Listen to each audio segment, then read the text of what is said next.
Hello, friends and dear viewers.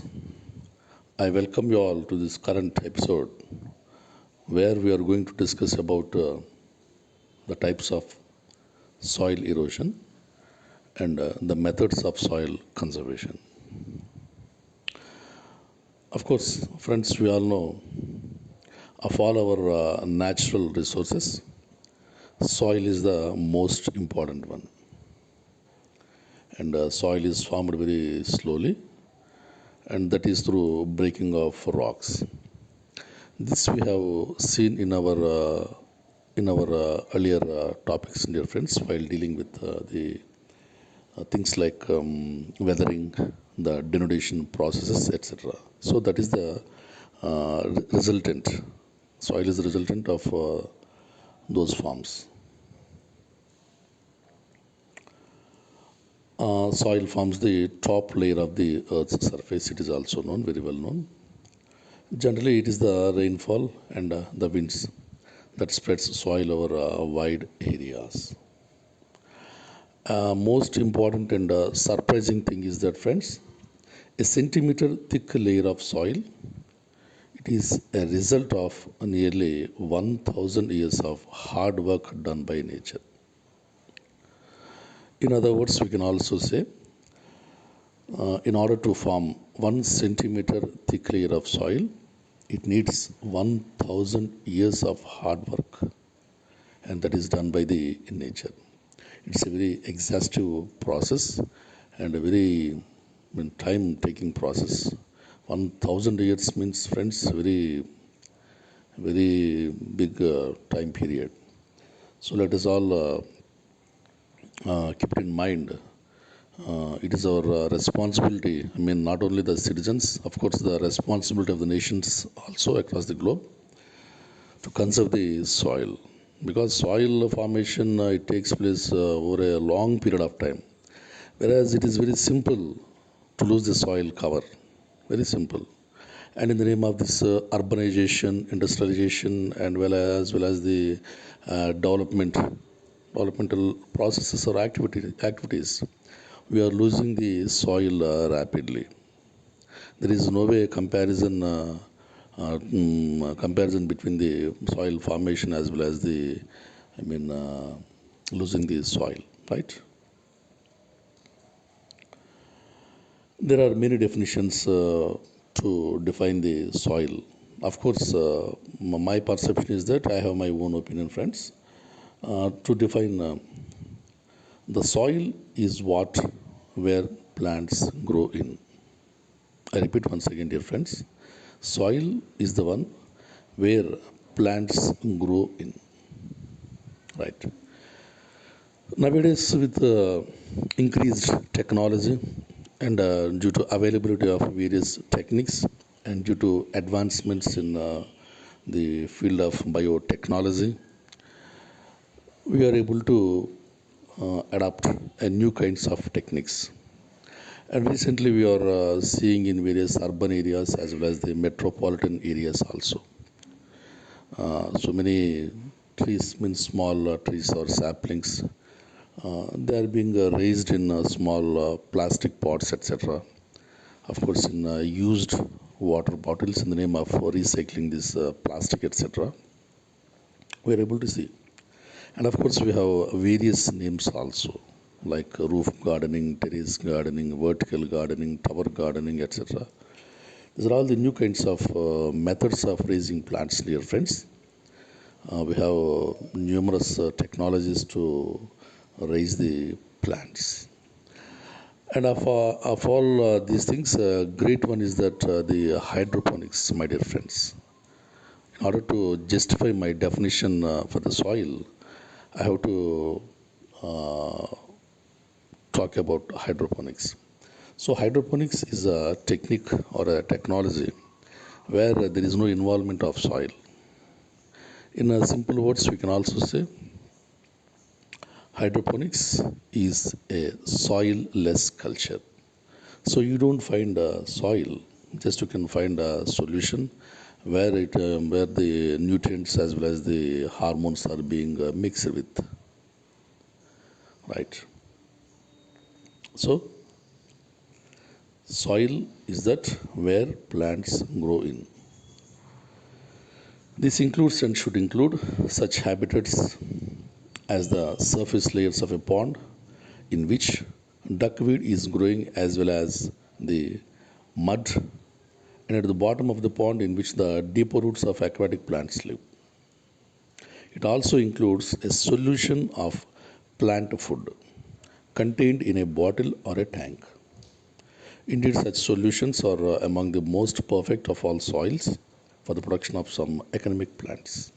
That is the ideology behind this hydroponics and the new techniques, dear friends. And now, of course, soil fertility also is there. It's basically a biological phenomenon, dear friends. We all know well about this soil fertility. How can we enrich the fertility of the soil, and what are our contributions in the process of enrichment of soil fertility, right? And regarding this soil erosion, friends, there are a number of types. And let us confine ourselves to the types of soil erosion. First of all, dear friends, the types of soil erosion, right? Due to deforestation, overgrazing, and monoculture.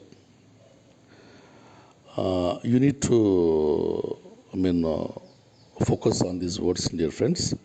One is the deforestation, overgrazing, and monoculture. Deforestation is the process where the clearing of or cutting down the trees, dear friends. Deforestation necessarily need not be clearing a forest area, but of course the urban areas where in the process or in the name of the development or urbanization or industrialization, we are cutting down rapidly the huge trees which are nearly about 100 years of age. We are cutting down, and that is about deforestation. In simple terms, the clearing of flora, the clearing of flora can be called as deforestation, either in forest areas or in urban areas or general areas where human beings are being habited to live. Regarding overgrazing means, in simple terms, in a given area, which is a small area, and where you find a huge population of cattle is being grazing that area, and that area definitely leads to a loss of the green coverage, and that is about overgrazing. And the other one, that is the monoculture. Monoculture, in sense, dear friends, countries like India, where generally ages ago, we are habited to cultivate few crops only. Repeatedly cropping or practicing agriculture with only one kind of crop, that leads to soil erosion, my dear friends. And of course, we can experience in many areas across the country where we are raising these sugarcane plants as well as the paddy, etc. And due to this monoculture practices also, there is every chance for us to lose soil rapidly. Right. So deforestation, overgrazing, and monoculture are the causes of the soil erosion. Soil erosion is becoming a severe problem, which must be tackled on a national level, as it renders the greatest natural resource, the land use. Maybe it becomes useless, right? The indiscriminate grazing and ploughing is responsible for destroying the plant cover. That is the natural vegetation of the area. Of course, this natural vegetation protects the soil from the erosion. That is the ideology, right? And of course, the main burden of conservation of soil, it rests upon the shoulders of the persons who use it. That is the farmer's main, basically. That the soil must be properly and intelligently used, and the aim should be the removal of the cause of soil erosion, and not only its consequences. But in the area under I mean, in an area where you take up the studies, general attention should be paid in this direction only, and the soil is used in I mean in a judicious way. If not, if it is used in indiscriminate manner, that results in severe soil erosion, friends. Right. Now let us deal about the wind erosion. I mean, how the wind affects the process of erosion. Right. Wind erosion takes place at slow geological rate under natural vegetation and normal soil conditions. And whereas in respect of land under cultivation, serious erosion may result. That's all. That's what about we have discussed earlier, dear friends. Due to this traditional agricultural practices, we are the main causes for the soil erosion. That's what I want to emphasize once again. The major factors affecting erosion by wind are climate, soil and vegetation. The topography appears to be relatively unimportant in the wind erosion processes. An interesting thing, my dear friends. Here in wind erosion, topography, it appears to be relatively unimportant in the wind erosion processes. But the length of the eroding surface greatly influences soil movement. Okay, I think you got my point. The wind is also an active agent of soil erosion, and in the, of course, the area where you take up the survey also. Although wind erosion it has been active since long, and yet this type of erosion was accelerated due to wrong and improper use of land. It is mainly because of the wrong and improper use of land. And the removal of the natural plant cover has given rise to the wind erosion. Right. In the areas where soils are sandy, of course, alluvium and rye, this type of erosion is mostly marked. I mean, you can see very clearly in those areas like sandy and the alluvium and dry areas. You can see the wind erosion very clearly. Right. That is what about wind erosion, dear friends. And now let us move into this water erosion. Water erosion is the removal of soil from the surface by running water, including runoff from melted snow and ice. This type of soil erosion characterizes about 90% in any given area. Right. And of course, water erosion is subdivided into raindrop, the sheet, the gully, and rill, of course, stream channel erosion. I repeat once again, dear friends, water erosion is subdivided into raindrop erosion, sheet erosion, gully erosion, rill erosion, and stream channel erosion. And in this process, it's time for us to deal with the sheet erosion. And now we try to know what sheet erosion literally means, what are the causes, and what are the consequences also. Of course, in a case study while dealing with the Palamau Patland, dear friends, and throughout this Palamau Patland, on the entire sloping ground, which is not covered with vegetation, and where the arable fields are not properly terraced and embanked, erosion of the soil is always going on. And in every rainstorm, soil is washed away from the surface of the ground. And this process is exclusively called as sheet erosion. Right? Sheet erosion. And I don't think basically we are dealing with a particular area, so we need not go into the areas, the values, etc. Right? And now, sheet erosion removes the valuable top soil from all sloping cultivated fields, sometimes slowly and sometimes during heavy rains, rapidly and more obviously but result is always the same. That is, namely, decreased fertility, and mainly due to loss of the valuable topsoil, friends. Now, sheet erosion is not by any means confined to plowed fields, but is present on all sloping pastures wherever they have been overgrazed and the topsoil has been exposed to the nature. And now, let us deal with gully erosion.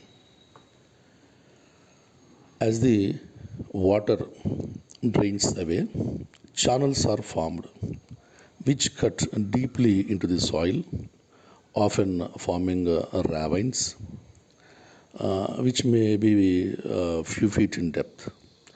And this is called gully erosion. This is called gully erosion. And the rate of gully erosion depends primarily on the runoff producing characteristics of the watershed, the drainage area, the soil characteristics, the ailments, size, and the shape of the gully and slope in the channel. Okay, and a gully develops by process that may take place either simultaneously or during different periods of its growth. And these processes are waterfall erosion at the gully head, channel erosion caused by water plowing through gully or by raindrop splash on unprotected soil. I repeat once again, friends. Channel erosion caused by water plowing. Of course, it's flowing through gully or by raindrop splash on unprotected soil.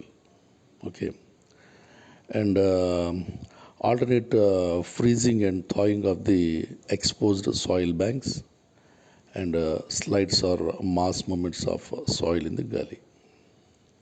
Of course, gully on the steeply sloping ground is much more obvious than sheet erosion, right? And we can see the ravines also, dear friends. These ravines, they cut backward into arable fields and have destroyed hundreds of thousands of areas of very fertile lands, right? Now let us move on to rill erosion. Rill erosion. Rill erosion is the removal of soil by water from small but well-defined channels when there is a concentration of overland flow. And conventionally, this rill erosion occurs when these channels have become sufficiently large and stable to be readily seen. Rills, of course, are rill. They are small enough to be easily removed by normal tillage operations. Normal tillage operations. Although rill erosion is often overlooked, it is the form of erosion in which most of the soil erosion occurs. I think you got this point, dear friends. Although rill erosion is often overlooked, basically it is the form of erosion in which most of the soil erosion occurs. Detachability and transportability in rill erosion are more serious because of the higher runoff velocities that are involved. Detachability and transportability in rill erosion are more serious because of the higher runoff velocities that are involved. And rill erosion is most serious where intense storms occur on soils having high runoff producing characteristics and loose shallow top soil.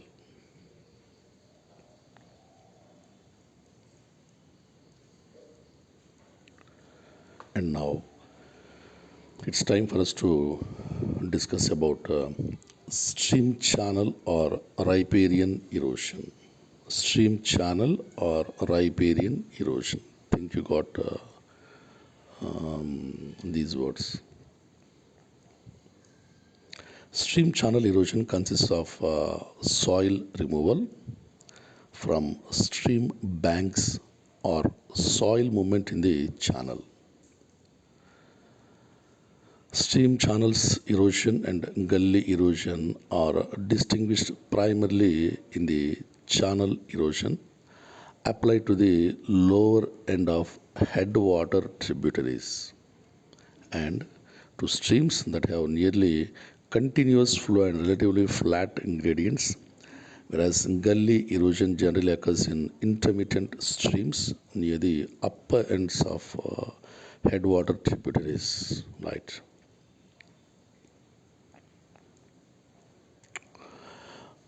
Stream banks eroded either by runoff flowing over the side of the stream bank or by scoring and undercutting below the water surface. Stream bank erosion less serious than scour erosion. Stream bank erosion is less serious than scour erosion and is often increased by the removal of vegetation, dear friends, and by overgrazing or by tilling too near the banks. That means near the river banks or XYZ, the water bodies. Scour erosion is influenced by the velocity and direction of flow, depth, and the width of the channel and soil texture. Of course, poor alignment and the presence of obstructions such as the sandbars, increased meandering. These are the major causes of erosion along the bank. Meandering is the major cause of erosion along the bank. And during the high flood, the water overflows and the banks causing soil erosion. now, now let us deal with landslides or slip erosion. It's a very interesting one, dear friends. In the early spring or flowing long period of heavy rainfall, such banks become saturated, and in that condition, landslides occur. I repeat once again, dear friends, in the early spring or flowing long period of heavy rainfalls, such banks become saturated, and in that condition, landslides occur. The soil and the rock material slips in the stream and dam, and it temporarily, but only to be cut away by the current after a while. It's temporary. It's temporary. Now, raindrop or splash erosion. Raindrop or splash erosion. Raindrop erosion is soil splash resulting from the impact of water drops directly on soil particles or on thin water surfaces. Although the impact on water is, in shallow streams, may not splash soil, it does cause turbulence, providing a great sediment carrying capacity. Raindrop erosion,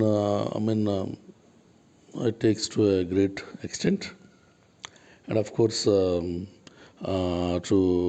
take up this Palamava padland, a considerable portion of it is the hill and not very fertile.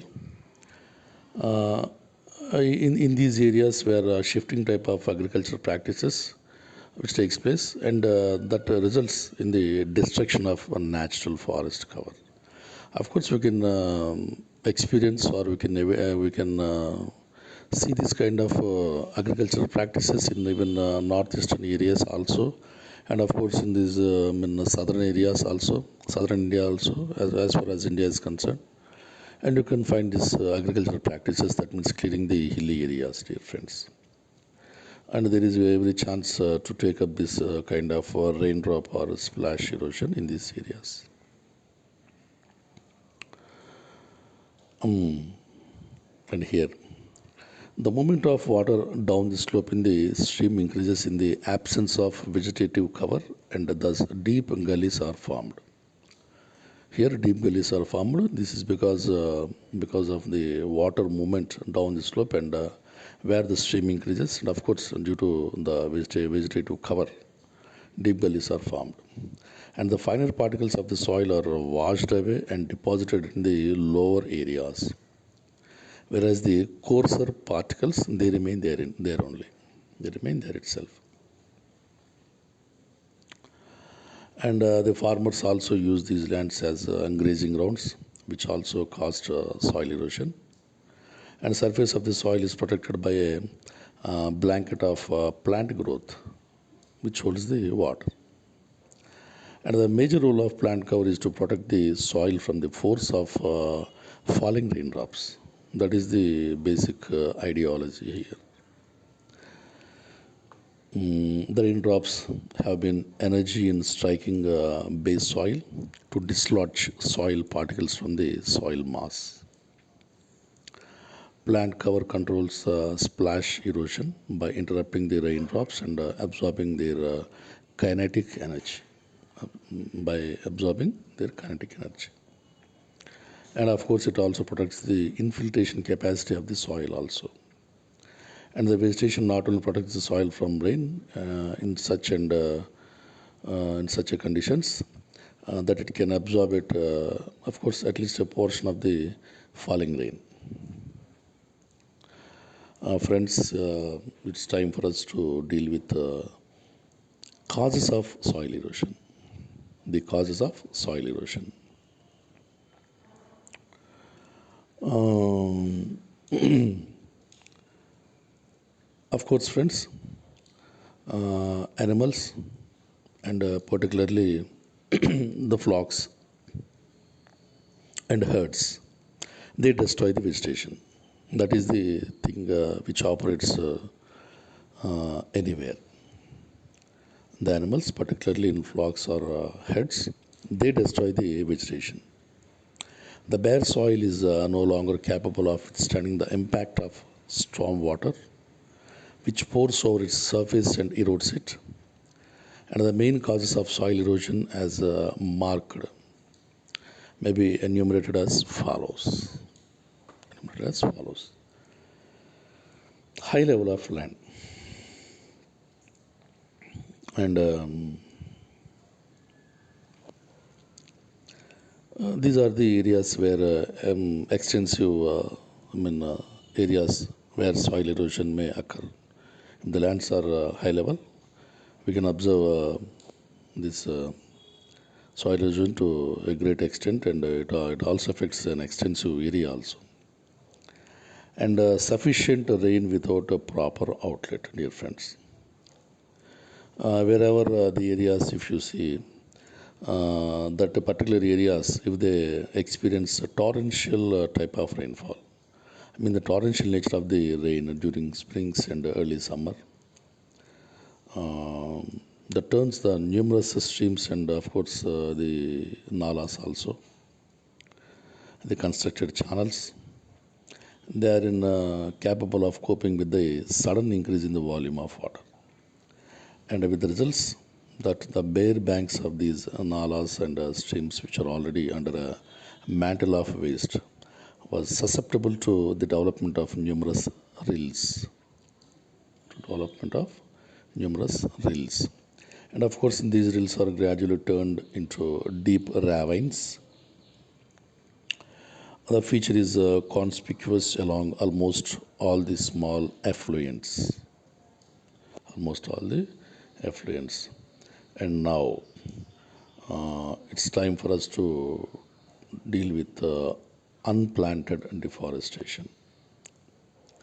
The unscrupulous falling of trees over the eastern and, of course, western areas, they have been mainly responsible for the extension of badlands, particularly with respect to country like India. Right. The burning of the forests or cleaning the land for cultivation and pastures. And hence, there has been a constant recession of the forest from time immemorial. As the population increased, more and more land was brought under cultivation at the expense of the forests in the hills. When the regulation proved ineffective, a Special Forest Act was passed in 1878, and the forests which covered the more important catchment area of the river, of which contained a valuable timber trees, demarked with preserved. The forests so reserved were protected from fire, and certain harmful practices were they were forbidden, particularly shifting cultivation. Particularly shifting cultivation. So, friends, I think it's time for us to conclude this session. And let us start our next episode afresh with a topic called shifting cultivation. Of course, which is very interesting, and you can find, a good scope. You can see very good examples for this shifting cultivation and various practices that are adopted by the tribes in various areas in the name of practicing cultivation. Of course, that is shifting cultivation. I think, hope you enjoyed well this session, dear friends. Let us meet in our next episode. Thank you, one and all.